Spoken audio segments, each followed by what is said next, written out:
Magandang umaga po sa ating lahat. Ngayon ay isang panibagong araw, kaya magtuturo na naman po tayo ng isang panibagong video sa inyo. Ito po ay upang mangamba ang ating mga mahal na mawala tayo sa kanyang buhay.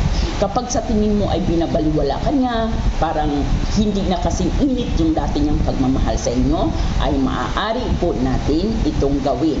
Ito po ay maaari po natin gawin ng full moon or kaya naman ay new moon. Kung hindi po magagawa ng full moon and new moon, ay maaari po natin itong gawin sa araw po ng Martes o Biyernes bago po tayo matulog. Ang kailangan po lamang dito ay ang kanyang litrato. Kung walang litrato, ay maaari pong papel na puti. Dapat walang guhit-guhit, kahit guhit-guhit, dapat po ay puting papel. Muli, kailangan samahan ng 100% paniniwala. Ngayon po, kung may alinlangan at may duda, huwag na po tayong magsayang ng oras at panahon dahil wala rin pong mangyayari sa ating gagawin. So, kapag nandyan na ang kanyang litrato or nandyan na ang papel, ay kuhanin mo ang iyong panulat.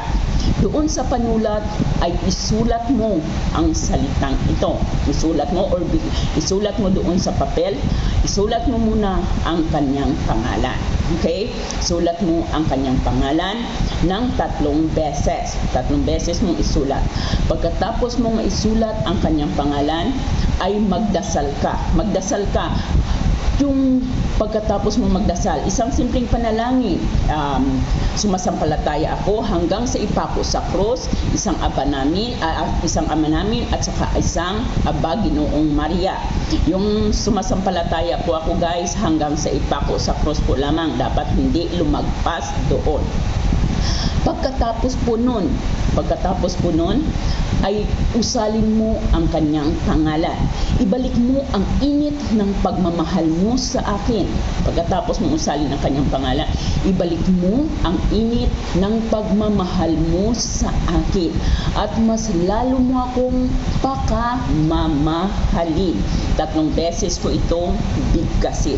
Or kung may gusto pa kayong idagdag na kahilingan, ay maaari po ninyo itong idagdag.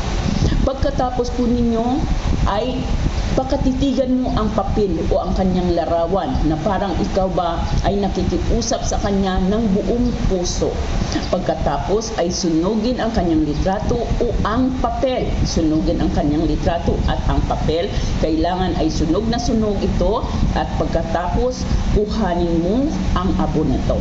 Kuhanin mo ang abo ng papel at pagkatapos po nito ay ipunas po ninyo ito sa bandang tiyan ninyo, sa bandang iyong tiyan or kahit sa ang parte ng iyong katawan, ipunas mo ang abo ng papel na ito. Hayaan po ninyo ang abo na ito ng papel, ang abo sa papel o sa kanyang larawan, hayaan po ito sa katawan. Sa loob po lamang kahit na 30 minutes, hayaan po itong nakadikit sa inyong katawan. Gagawin lamang po natin ito bago po tayo matulog sa gabi. Kinabukasan ay maaari na ninyong ipaliguan o maaari na ninyong punasan ang abo na ipinunas ninyo sa inyong katawan. So bago matulog, kahit anong araw, basta bago po matulog, ay maaari natin po itong gawin.